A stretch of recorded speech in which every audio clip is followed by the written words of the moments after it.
Pro Audio Secrets, a show that helps you to find your own voice in sound.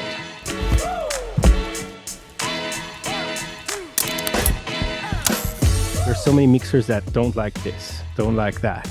Talk to them, ask them questions. There's no right or wrong way. If someone is getting paid to cue for us for the Foley stage, it needs to be done properly or in an excellent accuracy. We can teach anybody anything, but if they have a good personality, that's what we want to work with, because we're here 8 hours a day. One day, Stevie Wonder walked in and my jaw dropped and I was like, if we use this time that we don't have as much work to prepare and educate a basis of where to restart the industry again, I think that will help have a much better community, results, and better creations for everybody. Definitely. In this episode of Pro Audio Secrets, I'm talking with Arno Stephanian, a seasoned Foley mixer who has a lot of experience in the US. He migrated from Iran in his early 20s and then made the American dream come true. So he worked with more than a dozen different Foley artists throughout all those years, learned from the best, and we talk about Foley cueing, how he got into the industry, what actually made him interested in the field, and of course also the situation that we have right now in the US with the actor strike, then the writer strike, and now the fires. So we are also talking about that, and also his vision about sound and how the movie industry can benefit from more knowledge and more awareness about sound in the whole production cycle, so that in the end we have more budget left for the sound post-production and therefore make better products. If you're interested in all the deep dive knowledge about Foley sound design for movies and games, this episode is for you. Enjoy. Can you tell me a little bit about where you're currently at, where you're living, and what are you currently doing for in your profession as a sound professional? Yes. So right now I'm in Mission Viejo, California. I moved to Orange County about 5-6 years ago. At that time, I was working with Real Foley Sound. So I was driving back and forth from LA too many times. About a year I did that. And then we decided to just move because work was going really well and all that. So we were like, why not? Let's just not drive every day 3-4 hours in traffic. Oh, wow. So we made the move and came to Orange County. We moved about maybe 4 times in 5 years.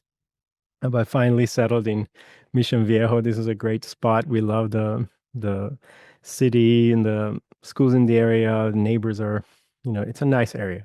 Okay. And so we kind of settled here. But as far as sound goes, there are not a lot of sound companies around here. There are certain giant companies like Blizzard is in Irvine, Activision and Blizzard, and those have, places, studios that are mainly focused on games. There are some in San Diego, some in Oceanside, some other. But overall, this whole thing with the strike going on and this whole past year and a half, that's been very hard on everybody. Kind of got me to a point where I think I'm in a shift mode right now. I'm trying to shift. I feel like I realize I really enjoy the teaching part of it, the mentoring part of it, and helping someone else kind of grow in this or learn something from me within this 14 years that I've worked in this industry, so that they can have it easier than I had. So although I was very lucky getting into this path, but still there are so many like obstacles and complicated situations that happen on a daily basis, that if they can use just a little part of that and makes their day easy or their month easy or something smoother to grow, then I've done my work. I'm satisfied. And during that process, I learned too, because when you want to teach something, then you have to understand it much better yourself to be able to teach that person in multiple different ways or dimensions of the idea. So that helps me also get to the core of the idea and ask myself questions that so why do we do this? Like, why am I telling them to do this? What's the main reason? And then I go back and kind of figure it out. And or find a better way. And then I realized, oh, there's a better way. Let me switch this. Let's just forget about that. Let's do this, So it improves. Yeah, But yeah, the sort reason of. the reason why I contacted you to have this conversation in the first place was a post on Instagram that you posted about queuing Foley. Queuing. Oh my Yeah, goodness, yes. and so to give a bit of perspective, you are basically a Foley mixer. That is your main profession, right? Yes, I've started with queuing 8 hours, 10 hours a day. For about 3, 4 years, I would queue every day. So it was my like main focus on queuing. So we had to go nail down every little detail and try to perfect the idea of queuing and what its purpose is and what is it serving, and how far can it serve. Because a really good queue can actually serve all the way up to the re-recording mixer, not Mm, just a queue for someone to look at and say, oh yeah, somewhere in this area there's like a tree branch moving, so let's see where it is. It's not a suggestion. So it needs to be accurate and where exactly it needs to be. And so the descriptions need to be short and very quick, and that gets you to the destination very fast. In a session that we're doing 500 to 700 sounds a day, there's no time to wander around and see where this cue belongs, or all those things. So that's how I got to um, I learned some of it from a really good mixer that taught me a lot of things back then when I was learning.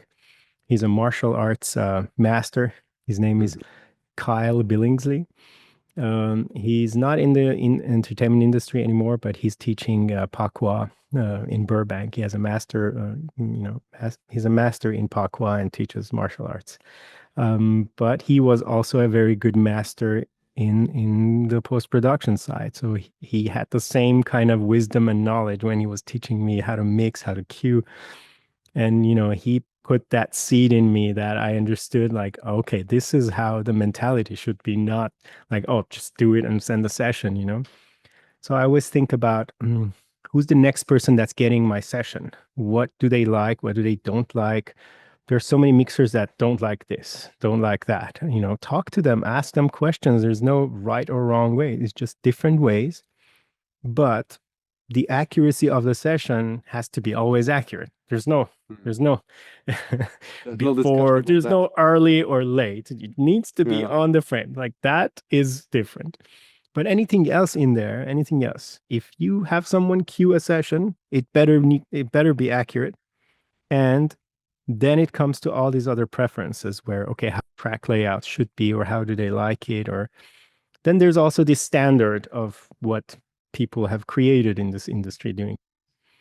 So before we had only a standard of 8 tracks of feet and 8 tracks of props, and then one cloth. Mm, And then when you're in a time that you have unlimited tracks, that you can divide these props to many, many categories to make it so much easier for the artist and the Foley mixer to go through passes. Why wouldn't we do that? Why are people mm, still queuing with 8 tracks of feet and 8 tracks of props? And then they mix all the main characters into different tracks and different places. And then you're doing a character with a certain shoe on a certain surface that you had to build, like a metally, rattly surface that you need to, build for it or whatever. And then you're doing the cues and you're like, you think that it's all done, you've done with the character, and then you go to the next track, you change shoes, change the surface, all this, you're starting another character, and then you come across that other character's cue that you already finished. And you're like, why is it on this other track? Now we have mm. to build the same surface, same thing, and then it doesn't sound consistent. It's all problems again, go back to that character. So we had so many of those instances that you have to come up with a solution and figure out a template or something that's more efficient. The efficiency is the key. So I'm talking And too much.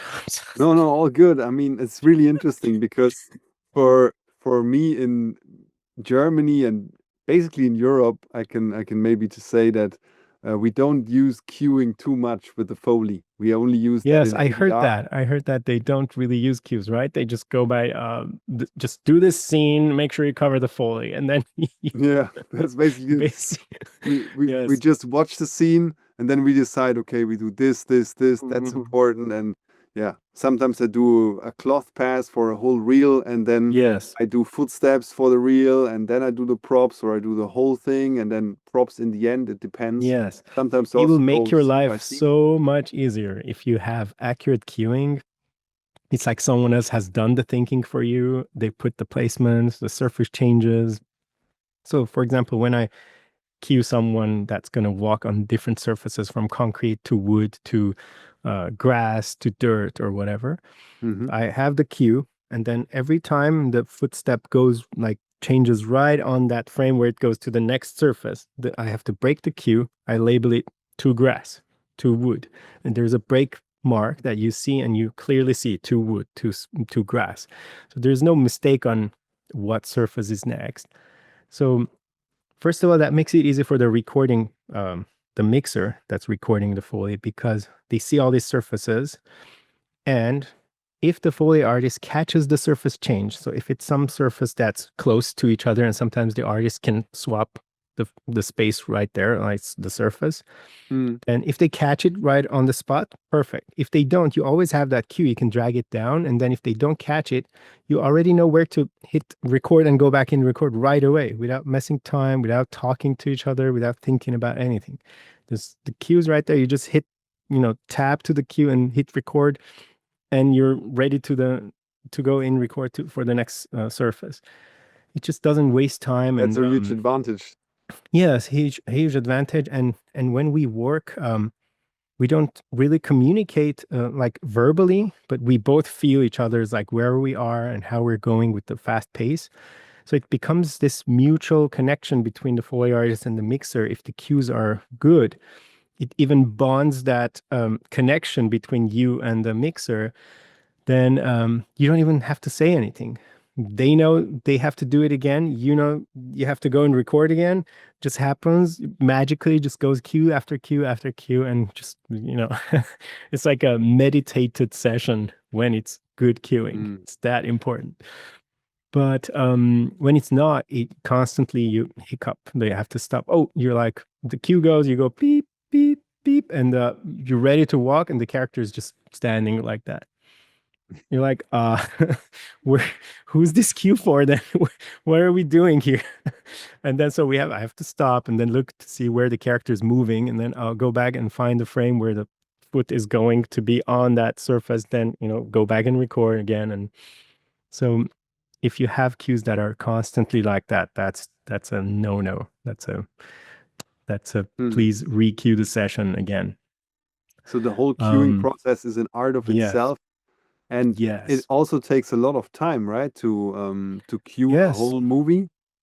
Yes, if you queue, for example, a TV show, a 45-minute TV show, you have to put at least like 8 hours to queue the show. If it's a busy show, you might have to do it in 2 days, do a full day of all the footsteps, and then do another day of all the props. Because the props require a lot of attention to labeling, correct and short labeling. Um, because if it's a purse pickup, someone's picking up a purse, a bag. Well, you Mm. have to mention what are they picking it up from, and where are they putting it down? If it's going on down on wood, set down on wood, set down on concrete, set down on chair. Okay, if it's a chair, then you have to move that set down on the chair, move it to the chair track when the Foley artist is doing all the chair passes. At that time, they're going to pull out a chair and try to use it. So you have to categorize the props. There's so much thinking process going on when you're queuing props and hands, and when someone is clapping, you have to make sure that the cue goes right on the first clap, hands meeting each other. It can't be here, it can't be after the fact. It can, so but the labeling is so important. Even for the footsteps, when, for example, if someone is crossing in the foreground on the camera, like the blurry bys, I'm making it blur. So if they're crossing by, So I usually like to have a separate track that says left to right buys and right to left buys Hmm. and FS at the end. So I know that those are my footsteps. So in those cases, I drag them to their according tracks, and the label on the cue has to start with L-R, and then whatever the person is, red shirt, buy, red shirt sneakers, concrete buy, whatever the label should be. So what that does is that by just simply putting the right cue name, if the mixer copies that name and puts it on the track, so when they're recording, it records with that name. It Yes. also favors the re-recording mixer, because when the re-recording mixer is going to all these tracks, they can see that track name is also called left to right and right to left. So he already knows, oh, this track, everybody on this track should be panned from right to left and right left to right. Makes their job easy because you already separated all the panning characters that go from left to right screen. And just by labeling it correctly, it also helps the re-recording mixer when they look at the cues. The first thing in the cue name they see is the L-R. So they already know, oh, that's the person who's going left to right. I can see the cue already. And they can just, without even hitting play or listening to that, they know that it's that cue. So they can just pan it and then go back into recording. They're doing their job. Versus going through all these tracks and cues and finding where that character is, and so it's little things that um, I've tried to collect during these years, and I've also spoken to a lot of re-recording mixers when I was learning cueing and editorial, Hmm. because I would cue my session, I would then go record it, and then I was the editor also in the house. So I would record it, and then I would edit the whole session, footsteps, and then the props. So I would probably watch the episode, you know, 6, 7 times in detail. Uh, and then when the mix date was, due, I would ask the re-recording mixer, can I please sit in with your session? Like if I was sometimes, queuing late at night or really early to be able to make my time and go to the mix session. Then I would go there and I would just be like, I would just sit quietly in the back. I'm not going to ask you anything, interrupt you or any. I'm just observing the session I recorded. I want to see how it sounds in the stage. I'm just so that I can adjust my recording. And then so I would hear and take notes also of my recordings and be like, oh, the paper seems a little, this way or that way. I could probably do better in that. And um, something that I thought had a lot of low end, it wasn't playing that well in the mix. So I thought, maybe it's the speakers that we have are different or some other issues. So we would try and figure it out and adjust it. But at the end of the session, when they were done mixing, I would go to the re-recording mixers who's mixing the effects and the Foley. And I would be like, can you please tell me what is it that you hate about my session? Like every time you get it and you're like, oh my God, again, like, oh, Arno gave me this thing again, or something that bothers you on a daily basis or on every session. What is it? Like, tell me, even if it's some other people's session. Like, I want to know what is it that you don't like? Because that's the one that's going to slow you down, or you have to do the editing yourself. Or, I don't want you to tell me, like, oh, Arno, this was great. Your sounds, really good. The session was awesome. I don't want that. No, give me the dirty truth. So, and then they would speak up and say, actually, yeah, if you can try and do this, or when it's a sudden scene change or a camera angle change, could you please like cut those and split them on a different track for me, so that way when it's like too many cuts back and forth, if someone's like running, all of a sudden it cuts to the other person like in a hotel room, and then it cuts back to this person, they're still running, and then cuts back to this other person in the hotel room, cuts back. So those moments, he's like, can you please split these cues and um, in a way so that I can just select those cues and process them the way I want, rather than going through frame by frame and finding it myself. I was like, yeah, absolutely, just tell me what you want. Should I put markers for you as well? They're like, yeah, that would be even better. Then I can select the marker and go all the way through all the tracks. And So then I started implementing more markers into my session, and for certain camera angle changes, for certain scene cuts and time cuts. Like if someone's tying their shoes and then all of a sudden it cuts to them wearing a jacket in the middle of the jacket and then cuts to them doing something else or cutting tomatoes, and those scene cuts, the time cuts, I have a marker for every time cut in the session, because then when I'm also mixing, um, I can see where all the time cuts are. I can see all these markers are coming. And when we're doing cloth pass, if the cloth movement is missed or something, then I can click on the marker, go back to where we missed, and go right on that scene cut and continue the motion. Yes, I would tell the artist, okay, I'm going to go on the tomato cutting scene. And I would go there. And so they know already that they're going to start the cloth movement on that part. So it like helps us in every level of the work, not just simply just cueing or and Yeah, I understand. there's a lot of details that is neglected in the queuing Mm. world, and they think that it's just queuing, just put some cues and descriptions and send it over. The stage will figure it out. The Foley artist will figure it out. No, no, no. It's almost better to not have cues than have bad cues. I can believe that. I've worked on sessions that we didn't have enough time for someone to cue, and we didn't have time to cue, so we just went like that. We went on the spot. So we would go scene by a scene, and we would cover all the footsteps in a scene, then go to the next scene, cover all the footsteps in the scene. Next, like that's it went fast. Also, we were able to finish it. But my only frustration is that if someone is getting paid to cue for us, to cue for, not for me, but for the Foley stage, it needs to be done properly or in an excellent accuracy. Otherwise, what's the purpose of having cues? Yeah, true. Maybe that's why they don't do it in Europe.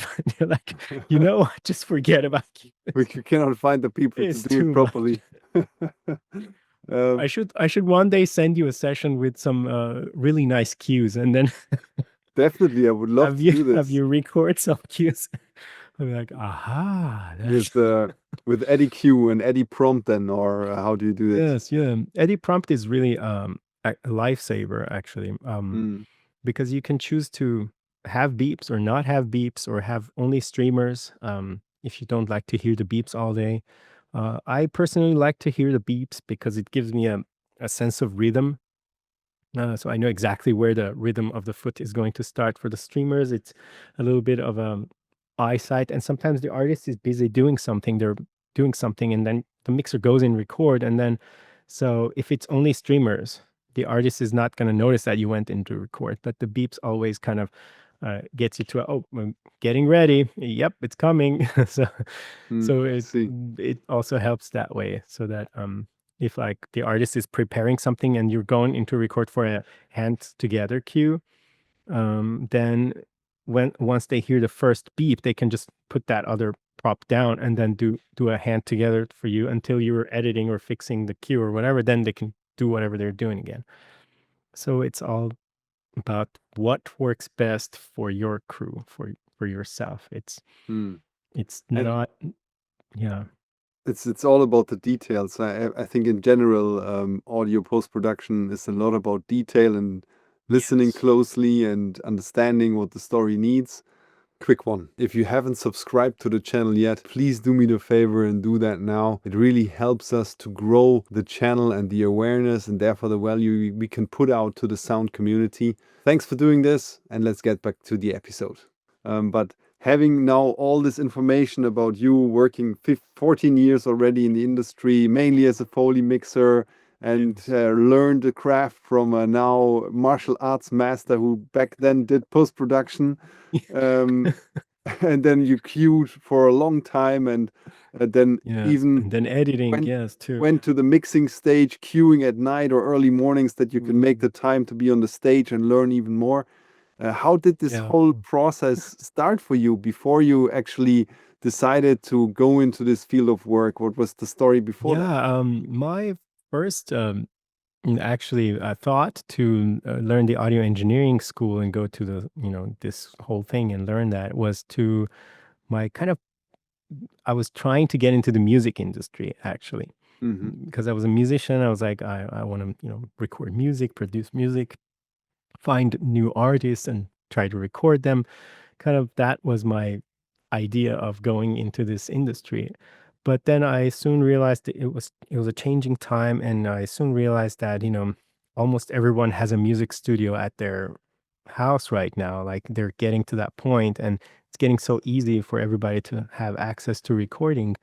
And plus, if I go in a music studio, then I would have to mix anything they give me as far as music. And if it's a music that I don't enjoy and I can't connect to, it'd be really hard for me to work like a whole week of listening to that music that I don't like and try to do a good job at mixing it. It just doesn't. It wouldn't serve the right purpose. And it was Mm. also very hard to get into it because I was new here. I immigrated to United States in 2008. Mm-hmm. So I didn't have much of a background here or a friendship, growing up, or know a lot of people in the industry. So it was very hard to get into a good music studio. And so, also the other side of I never smoked and I don't smoke, and so being in music studios as a person that you never smoke and you don't want to smoke, it's also a very, you know, it could change the perspective a lot there. So I don't want to kind of judge anybody, but it wasn't for me to go into music. So I was like, okay, maybe I should, focus on post production. And it's still sound, and I enjoy working with sound and creating sounds. And then I asked the school if they would, hear about any internships or anything like that that I would love to join. And so that's how it happened. The first post production place I started as an intern was Post Creations in Van Nuys. Mm-hmm. And so they gave me a chance to basically start there, and I'm very grateful to be able to you know get my foot into the door, basically, as they say, and start in a Foley stage. I had no clue that I would fall in love with doing Foley, and it was just amazing. And the way it happened also was like a miracle to me. Mm. I can, try and tell you a little faster on that. So, Take your but what time. happened is that one of my instructors called me and said, about 2 weeks before I got an interview in that at Post Creations. One of my instructors said that there's a Disney um, sound. What's it called? They do a sound show, like they demonstrate how this episode or this animation got through no sound and all this, layers of work, then the final product. Would you like to come and experience that? I was like, oh my god, yes, I would love to, thank you. And so I went there, and we're sitting, and it's the TV show Once Upon a Time, Disney ABC's Once Upon a Time, Mm-hmm. not the movie. um and so I'm sitting there and watching all these people, sitting in their chairs, the supervisor, sound supervisor, producer, Foley mixer, sound effects person. All these people are on the stage, and they're, going to be talking about this episode. And then, so as they demonstrate how they did this, it was a storm in a sea, the ship was moving, and it was like the Pinocchio Geppetto episode. And so how the animation came to life, and then they asked the Foley to do a deeper, sound for the wood surface of the creaky wood on the ship. Um, all these layers, and then finally they showed us the final result, and so I was just mesmerized by this experience, and I was like, "Oh, this is what I want to do. I want to work on this show. Like, this is so great." So I kind of had this moment in my head where this is really what I want. And so after they were all done, I went to the stage and said hello to every single person on the stage. And one of them being Kyle Billingsley, which did the Foley on that episode. And this is 2 weeks before I went to the interview that of that stage, of the Mm-hmm. Foley stage. And I have no clue what's coming, at me. Um, And I went there and said hello to everybody and Kyle as well. And I spoke to the sound supervisor and we started talking. And I was the last person leaving with them as they were, leaving the auditorium. Yeah. So I kind of made an impression of them, kind of knowing me and me knowing them, kind of a deal. And then it went over. And then after a week, I got a call from the school that, hey, Arno, there's this place that wants an intern. We told them that you're one of our good students. They should definitely give you a chance. I was like, that's awesome. Thank you. I'll go definitely. And so I made time, make sure that I could go because I was working as well at Fry's Electronics. And so it wasn't easy to fix my time always because of the schedules. Yeah. Um, so I went to the interview. It was Nick Neutra, the owner of the Post Creations, and he interviewed me, and we spoke about it. And he's like, "Oh, let me come and show you the stage now." And so he opened the Foley stage, the mixing door, and there was Kyle sitting there, recording it. My jaw dropped. I had no idea that's the stage that did that episode that I watched.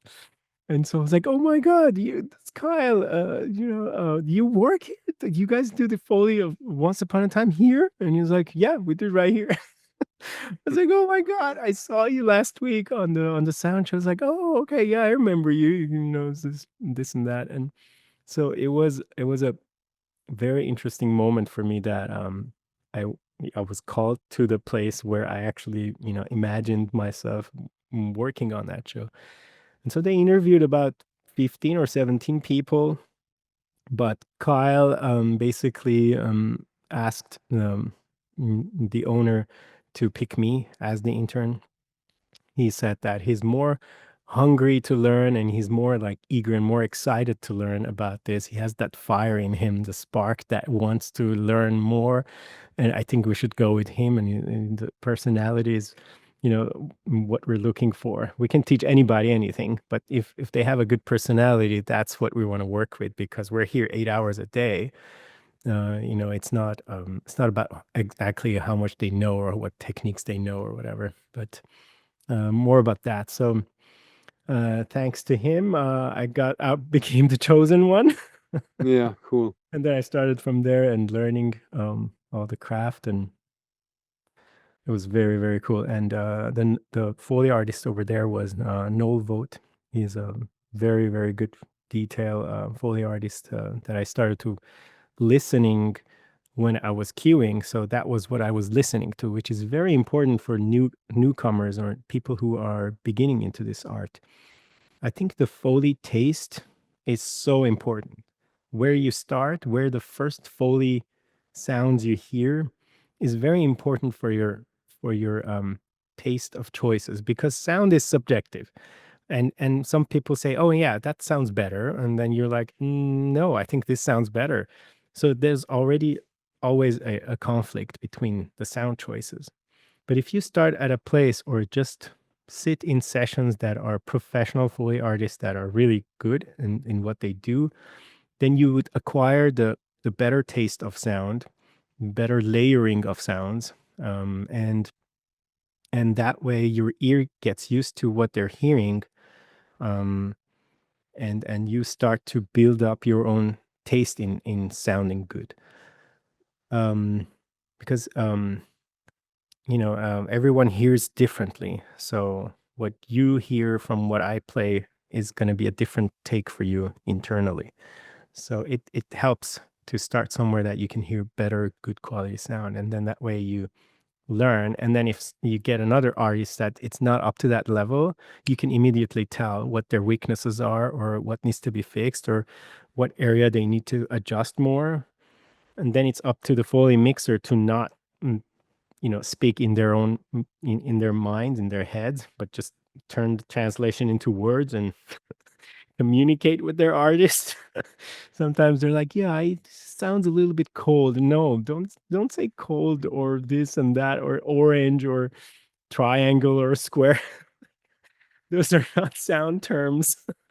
Please use your words correctly to describe what you want from your artists. because the artists are not robots. They're humans. Please, like, describe it in a way so they understand what you're looking for. I need a little more, low end frequency into this, big hit that you're doing. Just the hit part, not the tail. The tail is good. Keep that part. But you need to be very descriptive and very detailed into what you want from the artist, because if you don't explain to them right, they will either do the same thing, same take, which you didn't like the first take. So, you didn't tell them anything. You're like, yeah, let's do this one more time. Well, if you ask them to do this one more time, they're going to give you the same thing one more time, unless you tell them you want something different. What is it that you Mm. want? Sometimes mixers just like, yeah, let me do this one more time just in case, or just to be safe. No, this is not music. Also, we're not producing music to have a different take and see, it's not about safety. It's about what you want and what you want to produce. And so these are very, very important things that a lot of times, even the communication part of it, the psychological part of the communication, is missed in a Foley stage. Um, and So I learned a lot from that time, and how to ask something, or if you're, let's say you're doing a performance, you did it really nice, but I, as a mixer, I messed up. My room wasn't enough, and I just didn't do a good job. So when I want you to do it again, the mixers shouldn't make it sound like the artist wasn't good and they need another take. They Yeah. should say, one more for me. That's what we usually say. I usually say, I learned from Kyle. It says, go back and record, but when you go in and record, before that, you just say, let's do this one more for me, because I messed up.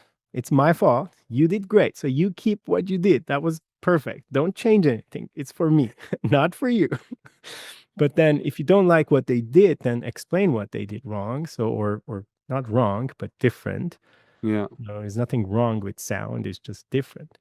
Um, and then they can adjust according to that. And then you have an amazing day at the Foley stage and laugh and have fun and create sounds and go home.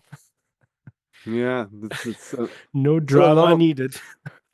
a lot of things to be unpacked here from what you just told me, because on the one hand, I heard that you learned to develop a certain taste. Let's say because I always use the term your unique voice in Yes. sound as a creative audio person. You Yes. you should develop your own voice in sound. Yes. I Correct. want to help people to find that voice, and this voice also can change over time. And you Yes. described that you found a voice, that you had a very good Foley artist that gave you an idea of how Yes. great sound sounds, and therefore you had a reference that Yes. that you could build up on your own taste, and then help other Foley artists to get to the next level, for Yes. example, by Yes. knowing that high standard of that one person. And that's It's like already so. music and chocolate. If you ate really bad chocolate all your life, and then and not knowing what Swiss chocolate is, what Belgian chocolate is, then you wouldn't know. And Mm, until one day someone demonstrated to you, and they'll be like, hey, taste this. This is chocolate. And then you'll be like, whoa, okay. I don't know what I was eating before. So it's that thing, or music too. If you're listening to music that's always out of tune or not well mixed or whatever, then that becomes your basis of what sounds good. That sounds good to you, I guess. And until you listen to something that's, completely a different mix, then you're like, oh my goodness, I didn't know this was possible. For me, it was like that. I didn't know an artist could be that accurate or that good in mm, sounding and spontaneously catching things that he would, guess things happening, and it would just be right on. And I'll be like, how did you know this is going to happen? You see the future. But it's like, doing it so many years that becomes your second nature, just like the clock yeah. movement that you're doing. you have that sense that, oh, they're going to bring their arm up, or they're going to stop and, or stand up and walk, or um, as a beginner, you don't know that. And It's then true, yeah. It takes starting, time. yeah, starting with a good sounding person, it helps very much. The other thing that I also heard is that you first had that experience on the show and tell on that event, Yeah, yeah. and there you connected already with the people in a meaningful way. And then when you got referred to be the Yes. intern and you applied there, it actually paid off because then you could Yes. already make use of that connection that you made. And Yes. It for me, that is, almost manifested it at the idea of me working on that show, and then that became the first show I started working on. I started queuing once upon a time and editing the Foley just like I desired when I was sitting in that theater. It was like it was a dream come true. yeah, that sounds really like a dream come true. I mean, Yeah. for what I also advise people nowadays, because I see a lot of people are struggling with networking, and they end up just writing Yes. cold DMs to people, just asking for work, and Yes. The usually that doesn't. genuine connecting part of it. Yeah, Yes. and the genuine connection before actually helps you to then slide into DMs at a certain point in time when it makes sense. But nowadays, Yes. the opportunities maybe are less, that either you get referred from a school to be an intern, or like events that happened like back in the days. But now we have LinkedIn, we have other platforms. So when people you want to reach out to engage on those platforms, it's very easy to make a superficial first contact by just liking their content or commenting it. Or, for Yes. example, if Yes. someone has a podcast, then you could write a review on that podcast. And if you did that on all the different podcast platforms, you would definitely make an impact in that person's view of you, because Yes. then you Yes. are someone who gave them a real value. And then when an Yes. event happens where you could meet and greet, you could Yes. already Exactly. introduce yourself in a way deeper manner, and then getting into their DMs when you want to ask something, or you bring some value into the DMs, then it also has a face Yeah. and a Yes. connotation to it. And I think The that is same way very we important. connected too. I think that's kind of the same way too. If I guess if I hadn't posted that, article or post about queuing, or it may not have created that connection with you. So we knew each other on that platform, but we may not have had this session or talked to about Yeah, this exactly. if that wasn't the click or that wasn't the connection that was made. So that kind of led to this. So it's a great example right there, Yeah. that you try to put something out there and see what clicks with the same like-minded uh, community or people. Then you will eventually become a network of people that can help each other. Mm. Yeah, and that, Um, as you said, it goes both ways. yeah. Yes. You can react to other people's content and make yourself known through that, but you can also post your own content and let Yes. people know what you're about. And Yes. Yes. I understand many people are shy and they don't want to show their face, but I think in your post you also just wrote some text and had an image or something, but it wasn't really you on camera telling me about queuing. You just put a text out there, and that Yeah. made me understand you're passionate about mentoring, and that's what I'm passionate about. Yes. So I Yes. reached out to you in order that we have that conversation now.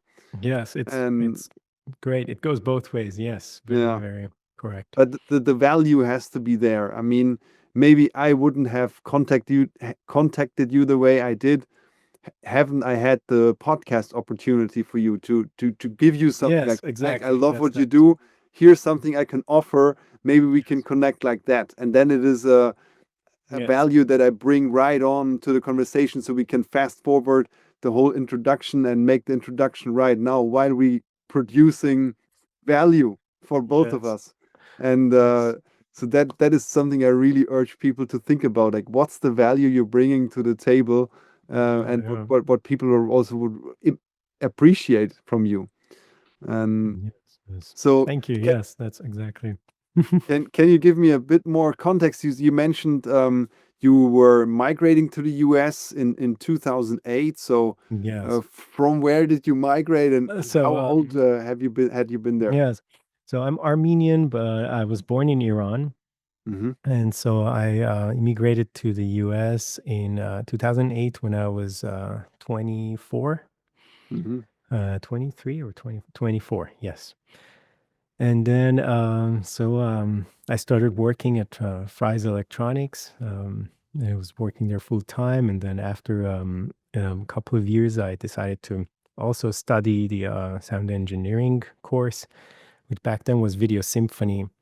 And so that's how kind of it all started. I was working there full time and I was learning the audio engineering. It was quite a hard year and a half, but it paid off. It it worked out. The American dream happened.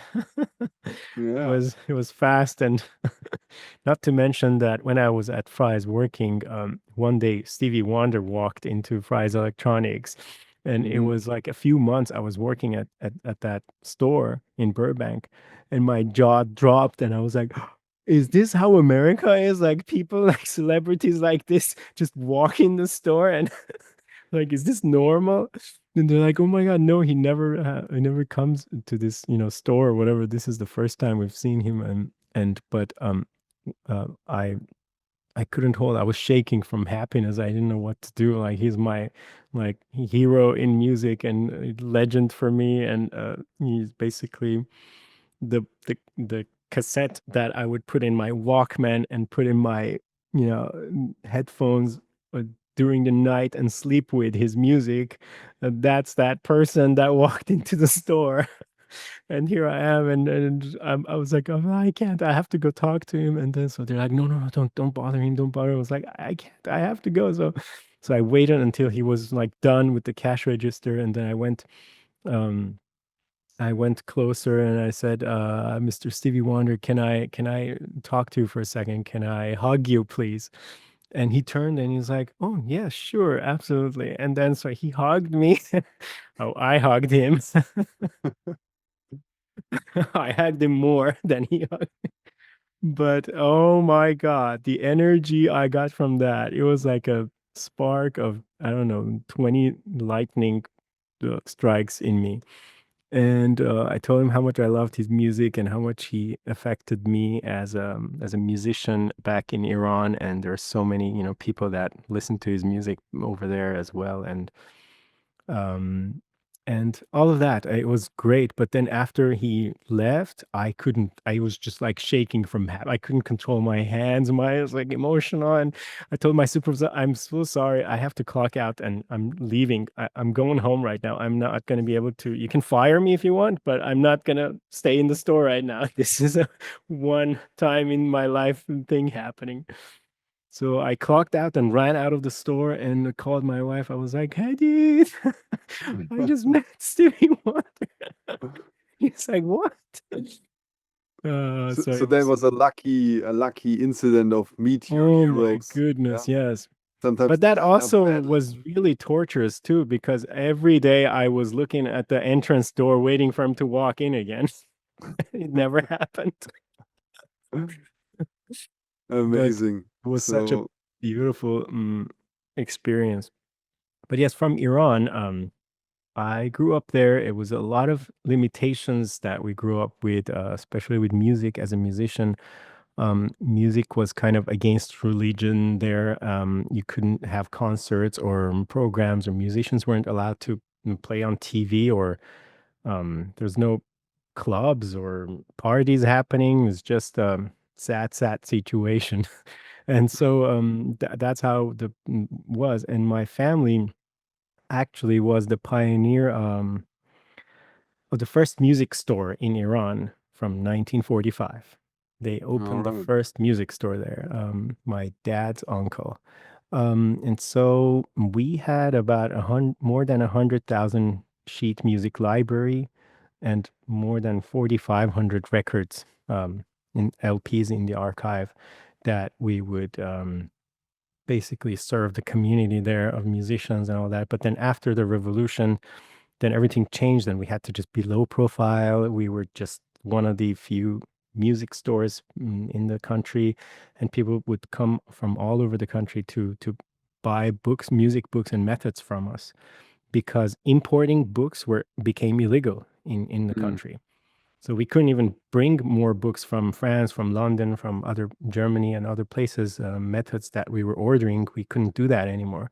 So we had one version of each book in our library so people could come and take advantage of it and use, and we would give them a copy so they could basically learn the instrument they want to learn. But it was all low profile. We couldn't do advertisements, we couldn't do that. But we survived about 70 years until we had to close it down and move out of the country. It was basically, yeah. I was I was a vegetarian. I was playing jazz, and I was a homeschooler in Iran. So it was three odd things in a row for me. That was not easy at that time growing up. I wanted to become a jazz musician, and there was nobody to play with. So I would put like Jamie Ebersold um,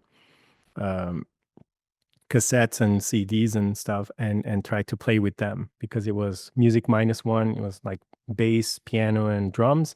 So I would, put the channel to where there's only drums and bass, and then I would try to play the piano part with them as if I'm playing with professional musicians. That was my kind of in-home music band. And then yeah, so later on I found some friends that were interested and learned, but never had a good opportunity to create my own trio or some sort of a music band back then. And that was kind of my journey. Yeah, I got into that and learned and grew up. And then once we moved, then we became sponsors for my parents, um, and then we brought them out. So we sold the store and got out of there. Mm. Interesting. So a huge Yeah. history of music Yeah, it was a in fake your history of family. music, yes. And But it so in the beginning of our conversation, you mentioned also the strikes and all the things that happened within the films industry yes. in the US in particular. Can you tell me a little bit more about that? Because I just heard it always through third party comments, Yes, so, yes. and I don't have a really good understanding of what So was going on there. yeah, a part of it was because of AI when it started kind of growing into these companies. Some of the companies started to using that to replicate the actors. So they would hire an actor for a day and then have a signature from them that it's okay for them to use their image or their voice, Hmm. and then they would be able to generate it with AI again and use it on a different episode, but not pay the actor because they already recorded them for one time. So that wouldn't be fair to acting. And so that was the actors' strike when happened. And then the first one was the writers, which was the writers are, they're 20, 30-year-old in the industry writing, TV shows and films, and all of a sudden you can just have the AI write you an episode about, uh, you know, uh, a detective in Hawaii and, this and that. And then they would just, get a whole script ready. And that wouldn't be fair for the writers either. So then that strike happened and it took about 5 6 months, 5 months, which everything stopped, all production stopped. Um, we had a little backup because there were some shows that we were already doing until they finished. Hmm.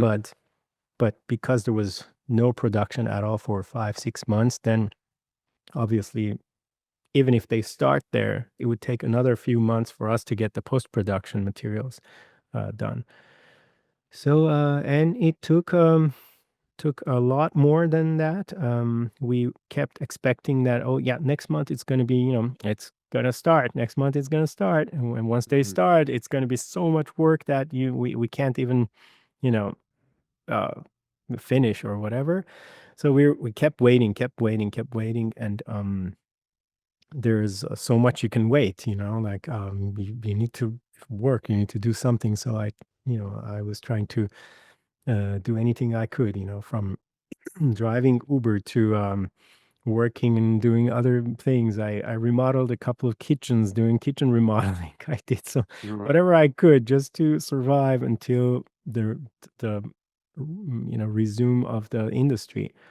But until this day, it hasn't resumed. It was almost about to kind of gradually come back, but then now the fires happened, and that kicked a lot of things back again. Um, so it's about a year, more than a year, I would say, that I haven't had Foley good Foley work to do, uh, or other work. But I've been working whatever I can, tuning pianos, trying to do whatever I can in my field of um, experiences.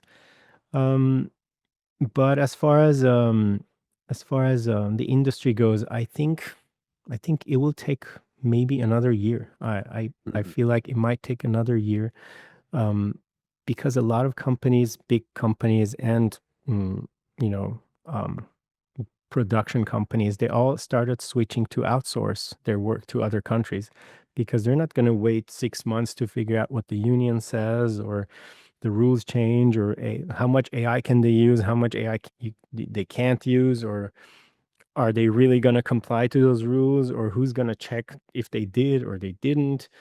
I mean, there's a lot of gray area, so that will take time for everything to be in order.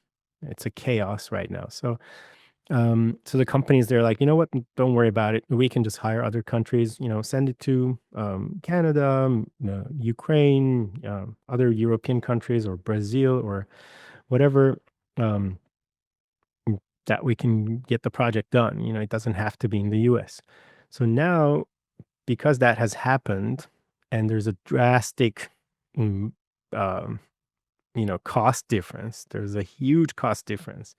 If you're doing a show here in America versus a show that's going to be done, the post production to be done in Europe, um, there's a big difference of post production cost. And of course they're going to love it. They're not going to. There may be quality differences in some of the stages that they don't produce as good as a job, but if it's Foley already that nobody notices, and they can always lower the volume and not have so much of that play in a mix, then you know, why pay so much more and have it done in the US? That's Yeah. kind of the argument. Which we tried very hard to keep whatever we could in the US and not have the supervisor send it outside, or so that the economy can still run. Um, but still, how much can we do as as a um, stage or as a crew? It needs to be a unity of everybody together deciding this, and having an united decision. But unfortunately, it's not like that. And I feel like um, there will be so much AI generated content within the next like 6 months or a year that it has to go to the extreme first, and then for everybody to realize that's not what they want, and then come back to mm, genuine produced story based features and films, like independent movie makers and filmmakers. So it will make a full cycle at some point, I think. Hmm. It will take some time, but um, you will probably see so much fake created content that at some point you'll be like, you know what, I don't want to see anything that's generated with AI anymore. I just want a regular, created something that's story driven and real stories, not just like fake stories and no, one, two, three, four sequels. And eventually people will get tired of that. And I think it will come back to the artistry Mhm. again, which maybe back then I will get a call for some some work. So But apart from um, tuning pianos and building kitchens and driving Uber, I think you also started your own post-production company, right? back in 2014, yes, I tried to create a company because in case another company wants to hire me as a third-party vendor, or I can get paid as a third-party vendor and to do services for them, or mixing or editorial, then I created a corporation so that I could use it for those instances. And I have, and some people prefer to hire me as a company. Some people prefer to hire me as a person. So I give the client both options. You Mm. can hire my company if you want, and then pay my company, and then my company will pay me. Or you can hire me as an individual. If I'm an employee, then they should hire me as an individual. But if I'm not an employee and a subcontractor, then they could hire my company. All right. Yeah. You work mainly on your own, so you don't have a team around you at the moment. Not at the With moment, but yes. But all the people that I know in the industry, I've known who's good at what. I can always, gather a good team or build a good team to work with. and the whole topic about the mentoring people, is that something that is new for you, or are you doing that for a long time and you want to do it more now, or what's the Yeah, motivation behind that? I definitely want to do it more, and I'm trying to maybe also get into maybe speaking events or as a guest speaker, maybe curriculum, a course that I can go and speak for a couple of sessions and explain some of the problems that we're facing in the industry. And um, the sound awareness thing is what I'm focused on. I wanna bring a little more sound awareness into this entertainment industry, not only for sound people, Hmm. um, but for anybody in the entertainment, for writers, directors, producers, for actors, especially for actors, picture editors, set designers, wardrobe, like the what's it called, the fashion and wardrobe department, Hmm. and set coordinators or casting managers, people who cast people for like backgrounds and other acting like extras. I think that they would all benefit from knowing about the sound post production sound process. Because a lot of times I've met actors or um, directors and different, departments in these categories that I mentioned that well, when you tell them about Foley, they have no idea. Like, Mm. what do you mean? I met a couple of actors and I told them that, hey, we do your footsteps. We record your footsteps in the show that you're, doing. And they're like, what? What do you mean you record my footsteps? I'm like, oh, whatever surface you walk on and your shoes, whatever, shoes, whatever you touch and feel and grab. And we do all the sounds for your show. And it's like, wait, what? I walk and you record my footsteps? What is that are you sure? Like this is a real thing? I'm like, yes. Okay, so let me explain to you. Every time you touch anything or you grab anything, we have to record that. And they're like, oh my goodness, I had no idea. And then they're like, how am I doing? Am I really bad? Like, do I move a lot?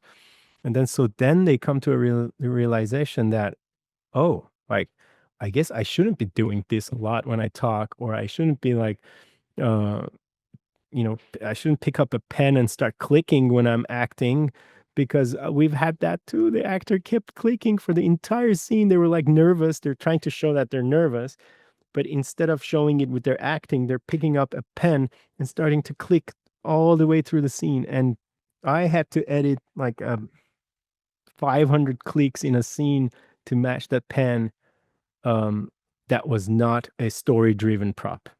Mm. So why should that happen in an acting scenario? Why shouldn't there be a person to oversee this, to say, hey, hold on a second, no, put the pen down. You shouldn't be clicking that through the whole dialogue. Why? Because you're also going to get called to do an ADR because they're going to need to separate the pen click from your dialogue and from your performance. And even though your performance is really great, I'm sorry, they're not going to be able to use your dialogue. You're going to have to go to the ADR session and redo that performance after a year of production. Hmm. So after a year, the actor has to get called and they have forgotten what mood they were in. They forgot their lines. Now they have to go back to the stage and remember, okay, which scene it was, and they have to play it for him. And they're like, oh, okay, well, yeah. So he needs to be angry. So now he has to work on his mood to get angry and get into the mood. And then he does it, and it doesn't sound right. And then so they have to do it like 20 times for him to nail that move again, that line again, and record it in a fake scenario studio and try to match the ADR, match the dialogue, and all of these problems. And then we have to go edit all these pens, match all these clicks to separate the pen from the dialogue, use a Foley artist, a stage, a mixer, an ADR mixer, and an ADR studio, and an actor that gets paid for a whole day to do 10 minutes of lines. So Hmm. that's like tens of thousands of dollars for a pen pickup. Yeah. Why? $10,000 for a pen So pickup. I could have done 3 more days of Foley on that show. so what do you See think? where this is going? Of course. I mean, what is your strategy now in Okay. terms of your content? How do you want to get that message across to the right people, I actors, would and all the people you mentioned? I would love to get into a TEDx talk or something that can generate a lot of views so I can bring that awareness to a lot of people. Because if we can work on that, not only these kind of problems, these ridiculous problems will go away, and they will be more aware of what they're doing. It will be um, less obstacles in the post production, and there'll be a lot of budget left so that they could use that budget into making the show at a much higher level of quality and attention to Hmm. detail and more creativity. There will be time for creativity versus robotic, just record this and move on. There's no time for us to be creative when we're doing episodic TV show. We just have to do all the sounds in the fastest and the best way we can. Hmm. There may be 3 cues that we can do. We have the luxury of the time to be creative at, and we have to pick and choose which ones are the most important parts of that specific episode that needs us to be more creative. The rest is just do whatever you got to do to get it done. Hmm. But in that case, if I have 2 days of extra Foley or one day of extra Foley, then I can be like, okay, you know what? Let's do a few layers of this and for this scene, and then add this there, add some jingles here, add some like magical moment, or help the sound design department, or even call them and say, hey, is there any part that you're having like you need us to help you with some sounds, create some layers for you? They would love that. Who wouldn't love Yeah. that? Yeah, Of yeah, it's course. like just time and budget. So another thing I would like to mention too, for example, the casting departments. There are sometimes scenes like in a bank or in a bar or even in the street. Sometimes there are scenes that you see a ton of people walking in the backgrounds. There's Hmm. so many people walking in the backgrounds, and they each get paid about $200 an hour. Not an hour, sorry, $200 a day. Rewind. $200 a day to be an extra actor in the background. Hmm. I don't want to take jobs from them, but when it's a low budget production, why don't we try and balance these? The production side and the post production side do not talk to each other. They're just in a disconnect. There's a big gap between production and post production. If Yeah. they bridge this gap and talk to each other, they could, if you omit 5 people from the background, that's $1,000 right there. 10 people in the background, that's $2,000 right there. Can we add 1 day of Foley with that? Yes. Hmm. Can we Yeah. pick 10 random people from 10 different scenes? Like one person from one scene less in the background so we can Yes. accommodate 1 more day of Foley. Yes, we can. It's just a matter of, okay, who do we need to talk to? Oh, we don't know. Yeah. I don't know. Yeah. Is it the producer? I mean, yeah. So it's that part where there's we don't know how to get this done. But if there is awareness of sound, what the sound process is, and what can be done to have a show like Shogun, and that detail and that performance level and and a quality level, that's where it comes from being efficient. The Yeah, efficiency will help us all create much more beautiful results. Mm, sometimes I've seen actors that stand like on a driveway. There's concrete and the side is grass. They would walk and they would stand right in the middle, 1 foot on concrete, 1 foot on grass, and they would keep shuffling. They're just shuffling and they're just shuffling, and you're like, okay, this is not a story driven moment where someone is trying to train someone like a sport training mode, and they're like, yeah, 1 foot should be on concrete and the other should be.